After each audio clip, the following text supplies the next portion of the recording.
Моє ім'я Ян Мельников. Я боєць окремої тактичної групи «Білорусь». Моє псевдо-Білорусь. Я приїхав ще на революцію.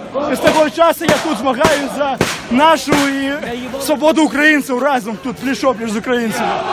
Я рахую, що нема війни чужої. Є зло, є добро, і треба з цим злом змагатися. Нема чужої проблеми. Є ворог, є боротьба з ним.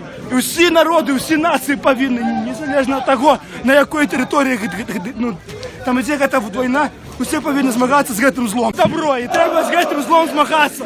Нема чужої проблеми. Є ворог, є моє ім'я Ян Мельников. Я боєць окремої тактичної групи «Білорусь».